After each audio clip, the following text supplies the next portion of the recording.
Em 1500 o Brasil era descoberto, e muito antes disso já existia a curiosidade humana em se aventurar pelo mundo. O desejo de se conectar e de expandir sempre existiu por aqui. Desde a Roma Antiga até o Império Otomano, já foi de desejo de muitos conquistar o planeta. Mas para conquistar o mundo, o que é preciso?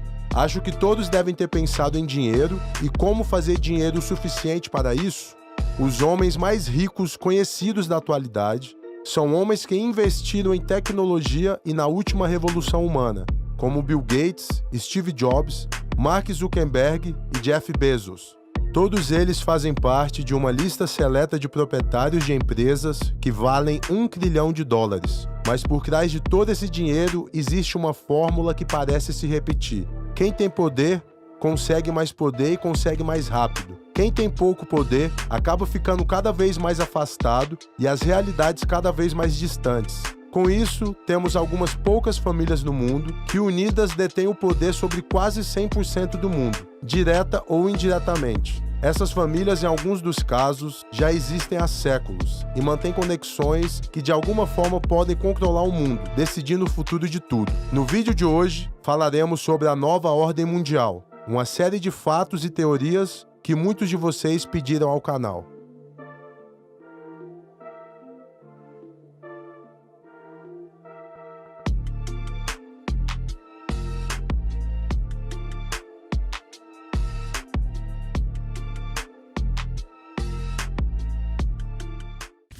E aí pessoal, beleza? Meu nome é Bruno Fabio, esse é o Planeta Novo e se você ainda não é um inscrito do canal, vai se inscrever agora e deixar o seu like para ajudar a gente. No vídeo de hoje a gente vai falar sobre a nova ordem mundial. Foi um vídeo muito pedido e a gente fez até uma enquete aqui no canal perguntando qual vídeo entre os mais pedidos que vocês queriam. E esse vídeo aí recebeu cerca de 60 a 70 mil votos por conta da porcentagem que teve na enquete, que teve mais de 120 mil votos. E ele recebeu muitos votos e a galera pediu muito ele. Quando a gente foi fazer esse roteiro do vídeo, todo vídeo quando a gente vai fazer, tem um roteiro por trás e tudo mais, e é a equipe do Planeta Novo mesmo que faz esse roteiro. A gente vai fazendo pesquisa baseada em sites, em trabalhos acadêmicos, livros e coisas do tipo. Então a gente vai montando os nossos roteiros dessa forma. Quando a gente foi montar esse roteiro, a gente teve a primeira grande dificuldade de montar ele, que era descobrir qual linha a gente ia seguir, tá ligado? Qual linha que a gente ia escolher para poder contar a história para vocês. Por quê? Porque a história da nova ordem mundial e a história das várias famílias que comandam o mundo, ela é dividida de várias formas. Tem gente que divide em 5 principais famílias, tem gente que divide em 13 principais famílias e tem gente que divide em pirâmide, né?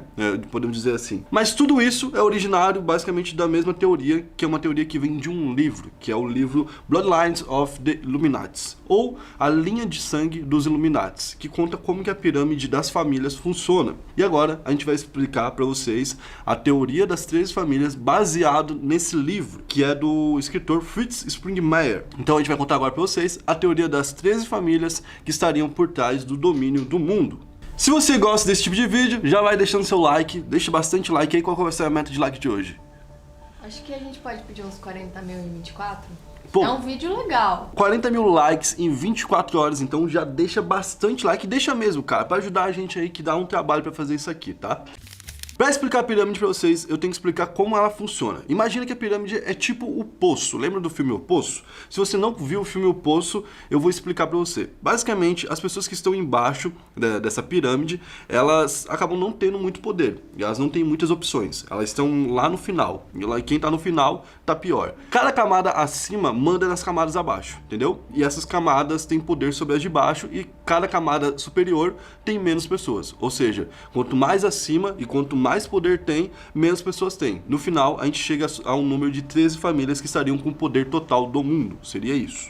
A primeira camada seria a camada da população, que é a camada onde está eu, vocês e todo mundo. Essa camada é onde tem quase que 100% da população do mundo, tá ligado? Onde está a grande maioria da população, onde fica todo o povo ali. Essa camada é a camada mais pobre e que não tem poder sobre ninguém diretamente, ou seja, não é patrão de ninguém, não tem controle sobre ninguém, mas, por outro lado, é a camada que tem o maior poder, que é o poder da massa, ou seja, o poder de compra, o poder de crença, o poder de tudo. Se uma religião for popular no mundo, seja judaísmo ou cristianismo ou qualquer uma, ela precisa de pessoas crendo nela para ela ser popular. Ou então uma marca muito grande tipo a Coca-Cola, ela precisa de pessoas comprando a Coca. E toda essa parte da população da camada 1, toda essa população, ela de certa forma é manipulada pelas camadas de cima. E então as camadas de cima usam ferramentas para poder manipular essa camada aqui, certo? Então vamos para a camada 2 que vocês já vão entendendo com o passar da pirâmide. A camada 2 é a camada responsável pelo controle da população. Seria uma camada que consegue controlar os dogmas e tudo que envolve a nossa sociedade, certo? Eu separei em 4 principais ferramentas de controle dessa população: religiões, educação, governo e mídia. Então, tipo assim, essas 4 ferramentas seriam as 4 principais ferramentas de manipulação do povo. E aqui estariam, nessa segunda camada, então, o governo, todos os governos, que daí seriam os estados, como os estados, tipo, o estado do Brasil, né? O Brasil é um estado, não um estado que são os estados dentro do Brasil. Então, o Brasil é um estado, a Argentina é outro estado. Então, seriam esses estados, os governos, a educação, que pode educar as pessoas como bem entender. Por exemplo, se a gente falar de uma escola durante a ditadura, ela passa a ter um poder em cima de crianças, de pessoas, de formar pessoas que acreditam que a ditadura talvez não seja uma ditadura, digamos assim. Fica como de exemplo aquele clipe muito famoso do Pink Floyd, que é o clipe mais famoso do Pink Floyd, né? Onde aparece um monte de criança meio que marchando no mesmo passo e seguindo as mesmas ordens para que aprendam a seguir ordem desde criança e no futuro elas não questionem ordens, leis, regras e nem nada. Então a escola seria uma forma de lavar a cabeça das pessoas assim. Segundo essas teorias, tá, gente? Então, tipo, tudo que eu vou falar vai ser segundo essa principal teoria. A religião seria uma forma também de prender o homem e de, digamos assim, controlar ele. O homem, ele não vai para a guerra muitas vezes por conta da religião. O homem vai ser pacífico por conta da religião. Então, a nova ordem mundial, ela tende a ter um modelo único de tudo. Essa seria a ideia da nova ordem mundial. A nova ordem mundial, ela vai ter uma única religião para todo mundo, uma única educação para todo mundo e um único governo e uma única mídia. Seria um negócio assim, se a nova ordem mundial chegasse a um último estágio, né, que seria o estágio de controle total do planeta por essas famílias. Então, essas 4 ferramentas são muito valorizadas e elas ficam aqui na segunda camada. Agora vamos falar da camada 3, que é a camada acima da camada 2, do controle da população, e da camada 1, da população. Essa camada é a camada de controle dos recursos mundiais. O que isso significa? Que é a camada onde ficam aqueles poderes que são muito ligados ao financeiro, certo? E aí a gente vai falar de grandes empresas, por exemplo. Uma empresa igual ao McDonald's, que tem tanto poder, mas tanto poder que ela se torna um gigante dentro de um certo mercado, que é o mercado, por exemplo, de venda de hambúrgueres, batata e coisa do tipo, que é os fast foods, ela se torna uma empresa que caberia aqui. Ela estaria no comando de um mercado, ou seja, no comando de algum lado financeiro, digamos assim. Além de marcas grandes como McDonald's, Coca, Nike, todas essas marcas gigantescas que existem por aí, e aí eu não tô falando que essas marcas fazem parte, tá, dessa pirâmide nem nada do tipo, é só uma forma de exemplificar. A outra parte que também entraria aqui são as bolsas de valores que são capazes de afetar até mesmo essas marcas, né? Seria a bolsa de valores de Wall Street, por exemplo, que ficou famosa depois do filme Lobo de Wall Street, e também a bolsa de valores aqui do Brasil. Essas bolsas de valores de cada país, no caso, né? Elas estariam no controle para dar o valor para essas marcas, seja ela McDonald's, Nike, Coca ou qual for, certo? E além dessas duas vertentes, ainda tem uma terceira vertente, que seriam as empresas responsáveis pelas transações de dinheiro, que aí eu coloco como exemplo a Mastercard, por exemplo. Seria, né, uma boa forma de exemplificar isso aqui. Espero que vocês estejam entendendo ainda, que não esteja tão confuso. Então, aqui seriam os poderes fiscais. Por quê? Porque os poderes fiscais, de certa forma, quem tem o dinheiro manda em tudo. Então, quem tem o dinheiro controla a mídia. Como que quem tem o dinheiro controla a mídia? O McDonald's, por exemplo, fala que se tiver tal tipo de... Eu tô dando um exemplo, eu não tô falando que o McDonald's faz isso, tá? Mas digamos que uma empresa tão grande quanto o McDonald's chega pra novela e fala assim, ó, se não tirar tal personagem que tá dando errado, a gente vai tirar o patrocínio. Vou dar um exemplo que aconteceu no Brasil. O Rafinha Bastos fez a piada da Vanessa Camargo. Na época, os empresários da Claro meio que notificaram o CQC que se o Rafinha Bastos não fosse demitido ou não pedisse desculpa, na época, a Claro ia tirar o patrocínio do CQC. Com isso, o Rafinha Bastos falou que não ia pedir desculpa e o CQC demitiu o Rafinha Bastos. Então, você vê uma forma clara de essas empresas conseguirem interferir na mídia. E isso rolaria também na educação, na religião e nos governos. Então, essa manipulação rola dessa forma. A camada 4 é a camada de controle financeiro mundial. E aí seria uma camada meio que parecida com a anterior. Só que a diferença é que essa camada aqui, ela é uma camada de controle realmente muito mais ligada ao controle só. Não tem muita empresa, aqui não teriam, por exemplo, um McDonald's, tá ligado? Tanto é que tem a camada abaixo só para eles, para essas empresas. Aqui cabe, por exemplo, algumas instituições que eu separei para vocês, que é a Receita Federal, que seria uma instituição que pegaria o dinheiro das pessoas e tomar o dinheiro das pessoas como uma forma de imposto e coisa do tipo, é aqui visto como uma forma de controle global, tá? Então a Receita Federal entra nisso. Tanto é que entra a Receita Federal, entram os juros e aí entram algumas outras entidades. O Banco Central, que é o banco que cuida da economia de cada país. No Brasil, por exemplo, tem o Banco Central do Brasil, estaria nisso aqui porque ele comanda toda a economia do país. Aí eles prestariam serviço a um outro banco, que é o Banco de Compensações Internacionais, que é um banco que supervisiona todas as transações internacionais de cada banco central de cada país, entendeu? Você vê como é uma coisa que cada vez vai crescendo mais e tomando mais proporções. E também o FMI, que é o Fundo Monetário Internacional, que foi um projeto criado depois da Segunda Guerra Mundial, quando eles perceberam que realmente o mundo tinha quase acabado, que tinha dado um problema muito grande na Segunda Guerra Mundial e que eles queriam que o mundo se conectasse de várias formas para que não houvesse mais guerras. Então, tipo assim, o mundo tinha que estar conectado de todas as formas. Politicamente, para debater todas as formas de política e as diferenças políticas entre os países, e não só politicamente, como economicamente, educacionalmente, e tudo isso, e todos esses encontros onde os maiores líderes do mundo se encontram para falar sobre o que vão fazer com o mundo, seriam encontros para poder coordenar essa camada aqui, essa camada financeira, certo? Essa é a última camada financeira então, porque a camada 5 é a camada chamada de a mesa redonda por alguns, ou então seriam as grandes instituições globais, que são as instituições que comandam aquelas de baixo que eu falei. Uma instituição que também foi criada depois da Segunda Guerra Mundial e que tem a mesma utilidade do FMI, digamos assim, que é de unir o mundo e tudo mais, mas aí tem um outro foco, é a ONU, que é a Organização das Nações Unidas. E vocês veem, por exemplo, que agora, né, nessa época de pandemia e tudo mais, toda hora você vê a ONU falando sobre algum país e se metendo nas atividades de todos os países. Além da ONU, que talvez seja a organização mais famosa dessa parte da pirâmide, temos várias outras organizações de encontro de pessoas muito inusitadas, como por exemplo o Clube de Roma, o Club of Rome. Esse Clube de Roma, ele foi um clube que foi fundado nos anos 70 e ele também reúne várias pessoas inteligentes e coisas do tipo para poder conversar sobre o futuro da economia, educação e coisas do tipo, certo? Muito parecido com o que é a ONU. Só para vocês terem uma ideia, esse Clube de Roma, ele tem várias pessoas que vão participando e formando um conselho que a cada 4 anos vai mudando, certo? A cada 4, a cada 3, depende da época. E lá nesse clube a gente tem várias pessoas famosas pelo mundo e muito poderosas. Um exemplo que eu achei lá, que está no próprio site, vocês podem ver no site do Club of Rome, seria o ex-presidente do Brasil, Fernando Henrique Cardoso, que é o FHC, que estaria lá como um membro honorário. Então, tipo assim, tem muita gente poderosa ali, muita gente que vai conversar ali, e segundo essa teoria da conspiração, ali rolaria todo o esquema de controle do mundo. Uma outra organização muito importante é a Chatham House. Essa Chatham House, ela existe desde 1920, que é logo ali depois da Primeira Guerra Mundial. Você vê como as guerras mundiais tiveram um papel muito importante aqui em construir esse mundo mais interligado e tudo mais. E seria um outro grupo de estudos, mas um grupo de estudos voltado muito mais para política global. Esse daqui seria um outro tipo de grupo de encontro. Todos esses grupos são grupos de encontros globais. Vocês podem ver que é isso. Por isso que eu falei no início. Outro clube que também tem importância é o Clube de Bilderberg. Esse Clube de Bilderberg, ele basicamente foi construído quando eles viram que depois da Segunda Guerra Mundial, os Estados Unidos estavam ficando meio que antipático na Europa. A galera da Europa não estava gostando dos Estados Unidos.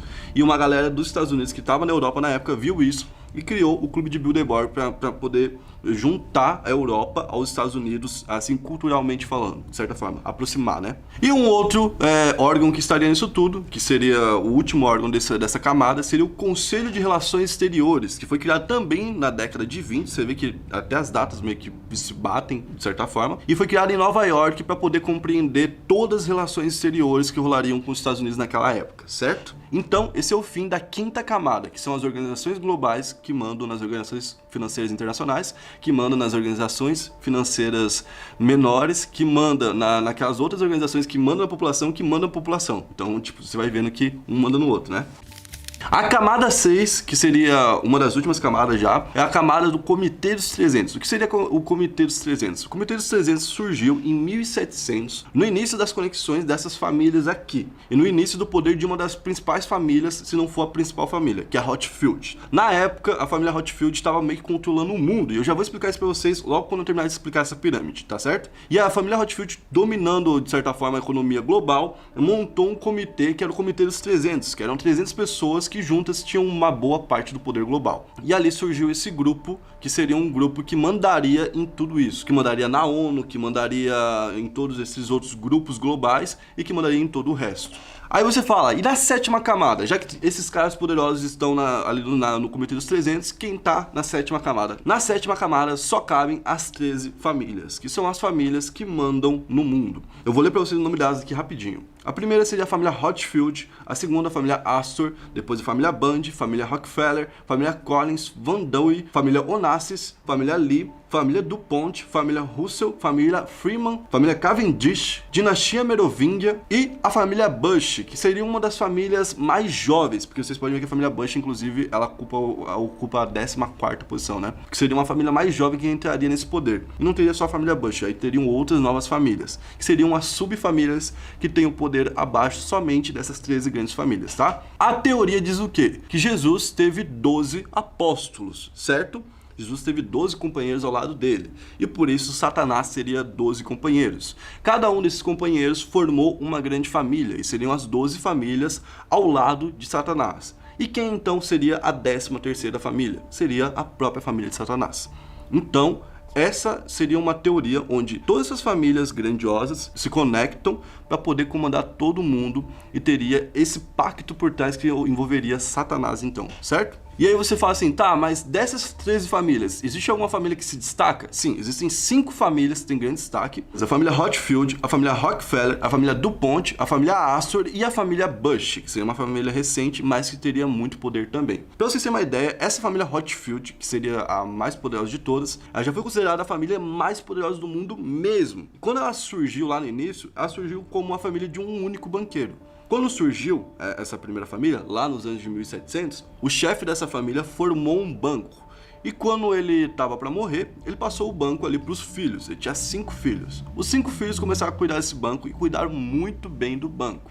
Então cada um deles abriu seu próprio banco. Só que eles pensaram, vamos construir isso de uma forma ao redor da Europa. Então, de certa forma, eles conseguiram meio que cercar a Europa com seus bancos. Além dos bancos, os Rothschild tinham sua própria companhia de entrega de cartas. Como assim? Se uma coisa acontecia em uma capital da Europa, as notícias disso eram enviadas através de cartas para os outros caras poderem saber. Então, tipo assim, os 5 irmãos sabiam de tudo que acontecia na Europa. E como eles estavam espalhados por toda a Europa, eles meio que acabavam sabendo de tudo que acontecia. Então, naquela época, de certa forma, eles já estavam criando uma linha que hoje a internet facilitaria muito, né, para eles. Mas naquela época, eles já estavam criando uma forma de se conectar. E dessa conexão foi onde surgiram as primeiras grandes reuniões, onde eles se reúnem para poder conversar sobre o futuro do mundo e o futuro da economia, principalmente da Europa, que era onde eles mandavam. Ali começaram a surgir as primeiras conexões com outras famílias, que eram famílias que tinham poder também, assim como a família dos 5 irmãos. E aí as famílias começaram a se unir, se juntar, e nesses almoços onde eles conversavam, eles decidiam, por exemplo, o que fazer com a economia de certo país, ou de certo estado, ou de certa cidade, dependia do que estivessem conversando. E foi daí que surgiram as especulações. Essa família Rothschild, ela realmente teve muito poder, já chegou a ser a família mais poderosa do mundo, igual eu mesmo disse aqui. E não só ela, como as outras famílias, realmente todas elas tiveram muito poder. E por isso existe essa teoria. E igual eu falei para vocês, nessa teoria teríamos 5 grandes famílias. E se for do interesse de vocês, de verdade, se vocês quiserem, a gente pode trazer aqui no canal 5 vídeos contando a história dessas 5 principais famílias e mostrar como que elas se conectam de certa forma, através dessa nova ordem mundial. Então, se vocês quiserem mesmo, deixarem bastante comentário, bastante like, a gente solta contando a história dessas famílias. Essa família Rothschild, só para vocês terem uma ideia de 2 elementos que vão influenciar muito na história, que vão dar uma espécie de spoiler para vocês. Essa família é judaica e alemã. Então, pensa aí um pouquinho o que aconteceu na nossa história, pensa aí como isso pode interferir no mundo e pensa se vale a pena ou não. Então comenta aí, vê o que vocês querem. Se vocês quiserem, a gente lança ainda esses 5 outros vídeos contando a história dessas famílias para vocês, beleza? Esse foi o vídeo de hoje, explicando um pouco essa pirâmide, explicando de onde vem essa teoria dos Illuminati, essa principal teoria, e também explicando um pouco sobre essas famílias, beleza? Esse foi o vídeo de hoje, espero que vocês tenham gostado. Se você gostou, deixa o seu like, se inscreve no canal e assiste os nossos outros vídeos. Por exemplo, vou indicar para vocês o vídeo sobre o Bill Gates, o vídeo sobre o Jeff Bezos, o vídeo sobre Mark Zuckerberg e o vídeo sobre Steve Jobs, que saiu no canal aí essa semana. Valeu, é nóis, até a próxima.